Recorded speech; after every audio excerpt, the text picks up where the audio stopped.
అంతా కంప్లీట్ చేసుకొని నర్సరావుపేట నుంచి స్టార్ట్ అయ్యి వెళ్తున్నాము. సో కొత్తరాజాపేటకి ఇక్కడ నుంచి అప్రాక్సిమేట్లీ ఒక 25-30 కిలోమీటర్స్ వరకు అయితే ఉంటుంది. సో టైం అయితే చాలా అయిపోయింది. సో మెసేజ్ టైంకైనా అందుకుంటామో లేదనేది చూడాలి. సో ఫాస్ట్గా అయితే వెళ్ళిపోదాము. సో అక్కడ మీటింగ్స్ ఎలా జరుగుతున్నాయి, సో ఏమన్నా కొత్తగా ఏమన్నా ఏర్పాటు చేశారా అవన్నీ కూడా మీకు అందిస్తాను. సో గుడారాలు మొత్తం అన్నీ కూడా చూద్దాము. అక్కడ వెళ్ళిపోయి మొత్తం అంతా కూడా చూద్దాము.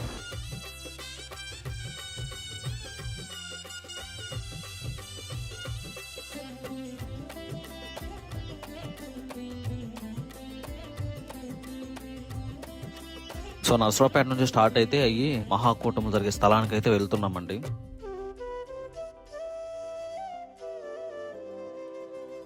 కృపచాలును నీ కృపచాలును, కృపచాలును నీ కృపచాలును, ఎన్నటెన్నటికి నీ కృపచాలును. సో ఎందాకైతే 25 నుంచి 30 కిలోమీటర్స్ అలా వస్తుంది అనుకున్నాను. నేనైతే పేట వెళ్ళి అక్కడ నుంచి కొత్తరాజాపేట వెళ్దాం అనుకున్నాను. సో వేరే అతను అయితే నాకు ఇట్లా కాదన్నా వేరే షార్ట్ కట్ అయితే ఉంది, సో ఇటు కోటప్పకొండ మధ్యరాల ఇటు సైడ్గా వెళ్తే మీరు జస్ట్ 15 కిలోమీటర్సే కొత్తరాజాపేటకి. సో చాలా ఈజీగా మీరు వెళ్ళిపోతారు మీటింగ్ జరిగే ప్లేస్కి అయితే అని చెప్పారు లొకేషను. సో దాన్ని బట్టి అయితే మేము స్టార్ట్ అయితే అయ్యి వెళ్ళిపోతూ ఉన్నాము.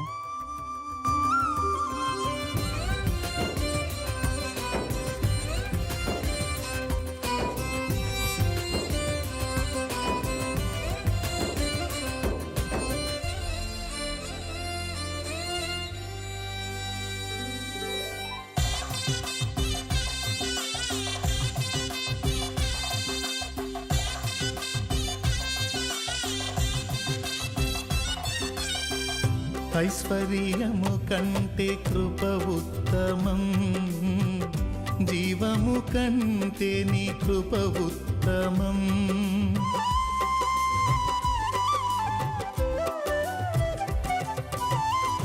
ఐశ్వర్యము కంటే కృప ఉత్తమం, జీవము కంటే నీ కృప ఉత్తమం.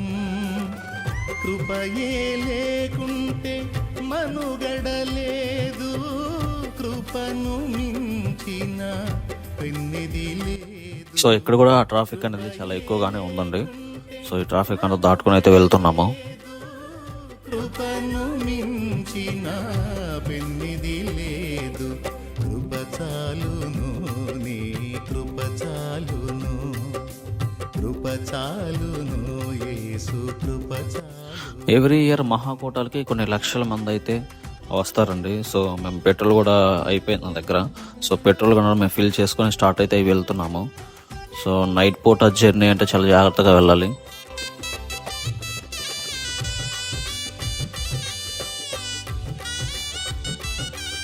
సో కొంత దూరం అయితే వచ్చామండి. మధ్యలో కొంచెం దూరం దగ్గరలోకి వచ్చేసరికి లైటింగ్ అయితే బాగా ఒక చోట బాగా అయితే ఫోకస్గా కనపడుతుంది. సో మేము అనుకున్నాం అదే ఆ ప్లేసే మహాకూటమి జరిగే స్థలం అనుకుంటా అని చెప్పేసి దాన్ని బట్టి మేమైతే ఫాలో అయ్యి వెళ్తున్నాము. సో చాలామంది అయితే వస్తున్నారండి. సో ఆటోల్లో కానీ చాలామంది అయితే ఈ యొక్క మీటింగ్స్కి అయితే వెళ్తూ ఉన్నారు.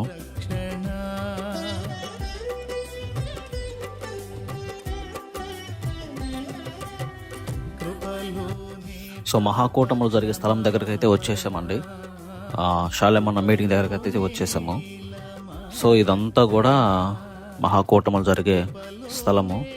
ఇవన్నీ కూడా కనిపిస్తున్నవన్నీ కూడా గుడారాలండి. ఇవన్నీ కూడా కృపలోనే మా క్రమశిక్షణ, కృపలోనే మా నిరీక్షణ. ఎవ్రీ ఇయర్ కూడా మీటింగ్స్ అప్పుడు కొత్త సాంగ్స్ అనేవి రిలీజ్ చేస్తారండి. సో సాంగ్స్ అనేవి చాలా అంటే చాలా బాగుంటాయి. సో కొంత శ్రమల్లో బాధల్లో దుఃఖంలో ఉన్నప్పుడు ఆ షాలేమన్న గారు పాడిన పాటలు కానీ అవన్నీ మనం వింటూ ఉంటే, షార్ట్ మెసేజ్ కానీ వింటూ ఉంటే మనలో ఆత్మల ఉద్యమం అనేది వస్తూ ఉంటుంది. సో దేవుని కృపను బట్టి ఈ సంవత్సరం కూడా ఆ సాంగ్స్ అనేది రిలీజ్ చేయడం జరిగింది. సో ఇక్కడైతే మెయిన్గా అనిపించింది ఏంటంటే ఈ ప్లేస్లో యేసుక్రీస్తు వారి యొక్క బొమ్మలను అయితే 2 అయితే పెట్టారండి. సో హైలైట్గా చాలా హైట్గా అయితే ఉన్నాయి ఆ బొమ్మలు కూడా. చూడటానికి చాలా అందంగా ఉంది ఆ ప్లేసెస్ అన్నీ కూడా.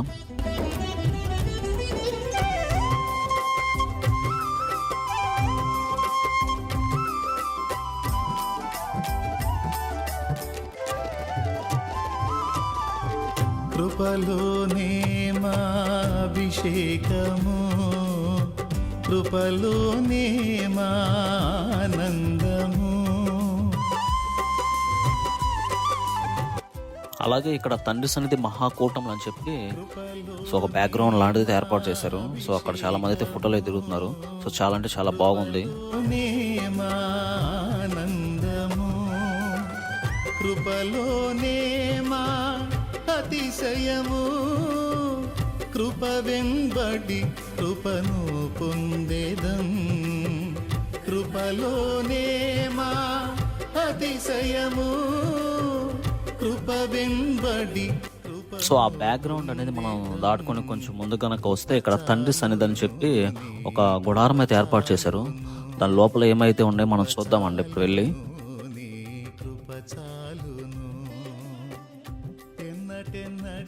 ఈ గుడారంలో వచ్చేసరికి కొంతమంది సేవకుల యొక్క సాక్ష్యాలను అయితే వాళ్ళ యొక్క జీవితంలో వాళ్ళు ఏ విధంగా దేవుని అనుసరించి నడుచుకున్నారు, సో ఏ విధంగా మాదిరి చూపించారనే విధానం బట్టి వాళ్ళ యొక్క పేరు, వాళ్ళ యొక్క ఫోటో ఒక బ్యానర్ లాగా ఏర్పాటు చేయడం అయితే జరిగింది ఇక్కడ. సో బ్రదర్ ఏసన్న గారు, భక్త సింగ్ గారు, గ్రహం స్టీన్ గారు ఇలా ఇక్కడ ఏర్పాటు చేయడం అయితే జరిగిందండి ఈ ప్లేస్ అంతా కూడా.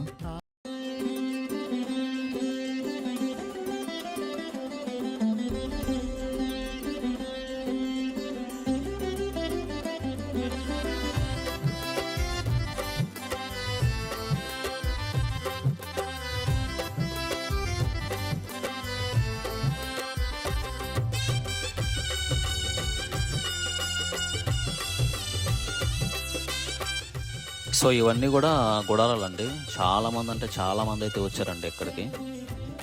ఈ ప్లేసెస్ అంతా కూడా ఎక్కడ చూసినా కానీ జనమే.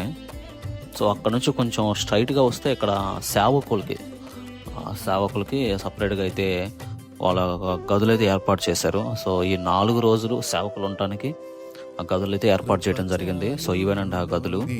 కృప చాలును నీ కృప చాలును. సో మేమైతే స్టేజ్ దగ్గరికి అయితే వెళ్తున్నామండి స్ట్రైట్గా. ఇంకా చాలును తరతరములకు నీ కృప చాలును కృప చాలును నీ కృప చాలును కృప చాలును యేసు కృప చాలును.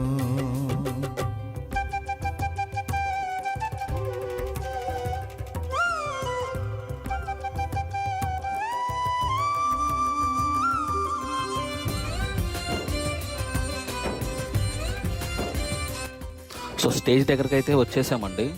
ఇదేనండి స్టేజీ. మేము వచ్చేసరికి వాక్యం అనేది స్టార్ట్ అయిపోద్దాం అనుకున్నాము, కానీ ఇంకా వాక్యం అనేది ఇంకేం స్టార్ట్ అవ్వలేదు. పాటలు అయితే పాడుతూ ఉన్నారు.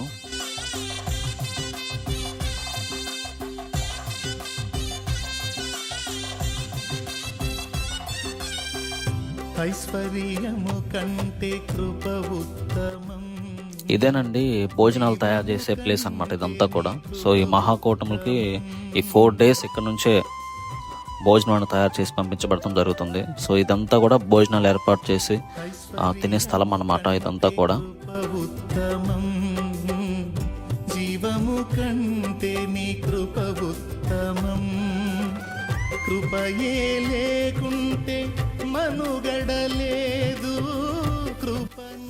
సో ఇదంతా కూడా భోజనాలు చేసే స్థలం అండి ఇదంతా కూడా. మేము కూడా వెళ్ళి అయితే భోజనం అయితే చేసేసామండి. ప్రతి చోట కూడా LED స్క్రీన్స్ అనేవి ఏర్పాటు చేశారు. సో ఇదేనండి బాప్తిసం ఇచ్చే ప్లేస్ అన్నమాట ఇదంతా కూడా. సో మనందరి జీవితాల్లో కూడా బాప్తిసం అనేది ఒక ప్రాముఖ్యమైన ఘటకం అండి. సో యేసుక్రీస్తు ప్రభువారిని మన సొంత రక్షకుడిని అంగీకరించి ఆ బాప్తిసం అనుభవంలోకి అయితే మనం వెళ్తూ ఉంటాం. తండ్రి కుమార పరిశుద్ధాత్మ ద్వారా మనం బాప్తిసం అనేది తీయించుకొని దేవుడు ఏ విధంగా అయితే శ్రమలను, ఏ విధంగా అయితే శరీర సంబంధమైన వాటిని జయించాడో ప్రతిదీ కూడా యేసుక్రీస్తు ప్రభువారు మాదిరి చూపించి వెళ్ళారండి. సో ఏ విధంగా అయితే మనం కూడా జయించాలో ఆ విధంగా మనం ప్రతి వాటిని కూడా జయించడానికి ప్రతిదీ కూడా మనకి చెప్పి అనుగ్రహించేట్టు వెళ్ళటం జరిగింది. సో దాని విషయమే ఈ యొక్క మీటింగ్స్లో ఈరోజు నైట్ అయితే ఆ వాక్యం బేస్ చేసుకొని మెసేజ్ అయితే చెప్పడం జరిగింది. సో మానవ జీవితం అనేది దేవుని కోసం బతకడం అనేది చాలా ఆషామాషి అనే విషయం అనేది కాదండి. చాలా సమస్యలు, శ్రమలు, ఇబ్బందులు అయితే వస్తూ ఉంటాయి. దేవుని యొక్క ప్రణాళిక, దేవుని యొక్క చిత్తం మన పట్ల 100% జరగటానికి దేవుడు కార్యాలు చేస్తూ ఉంటే దానికి 200% 2 రెట్లు ఎక్కువగా సాతాను కూడా జరగకూడదని చెప్పి ప్రయత్నం అయితే చేస్తూ ఉంటాడు. సో సాతాను సంబంధం అనే వాటిని ఈ విధంగా జయించాలనేది కాన్సెప్ట్గా ఈరోజైతే వాక్యం అయితే చెప్పడం జరిగింది. సో ఒకటి మాత్రమైతే నిజమండి, దేవుడు మేఘాళుడై మరలా తిరిగి రాబోతా ఉన్నాడు. ప్రతి నేత్రం కూడా ఆయన చూస్తుంది. ఆయన నామంలో వంగని ప్రతి మోకాలు కూడా ఆ దినాన వంగుతుంది. సో ఇంకా ఎవరైతే ఆ రక్షణని, బాప్తిసాన్ని నిర్లక్ష్యం చేస్తూ ఉన్నారో దయచేసి దేవునిలోకి రండి, దేవుని యొక్క వాక్యాన్ని వినండి, మీ యొక్క మనసు, మీ యొక్క హృదయాన్ని మార్చుకోండి. ఆయనే సొంత రక్షకుడిని అంగీకరించి తండ్రి, కుమార, పరిశుద్ధాత్మ ద్వారా ఆ బాప్తిస్మములో నడిపించబడండి. దేవుడు ఏ విధంగా అయితే శోధనలు జయించాడో ఆ విధంగా ఆయన ఫాలో అయిన విధంగానే ఫాలో అయ్యి శ్రమల శోధనలను జయించి ప్రభు రాజ్యానికి మనం వారసులు అవ్వాలి. దేవుని రాకడ అతి సమీపంలో ఉంది కాబట్టి ప్రతి ఒక్కరం కూడా దేవుని రాజ్యంలో నిలబడాలని కోరుకుంటా ఉన్నాను. సో ఈ యొక్క వీడియోని ఇంతటితో ఎండ్ అయితే చేయడం జరుగుతుందండి. నెక్స్ట్ గుడారాల పండగ వీడియో అయితే అప్లోడ్ చేస్తానండి. సో ఆ గుడారాల పండగ వీడియో అంతా కూడా నెక్స్ట్ మార్చి 5, 6, 7, 8 తారీఖులో జరిగే ఆ గుడారాల పండగ వీడియో కూడా అప్లోడ్ చేస్తాను. సో అందరూ కూడా ఛానల్ సబ్స్క్రైబ్ చేసుకోండి, లైక్ చేయండి. సో నేను ఏ వీడియో అప్లోడ్ చేసినా కానీ మీకు త్వరగా నోటిఫికేషన్లు అయితే రావడం జరుగుతుంది. సో దేవుని కృప మనందరికీ తోడై నడిపించును గాక. సో ప్రైజ్ లార్డ్, అందరికీ బాయ్.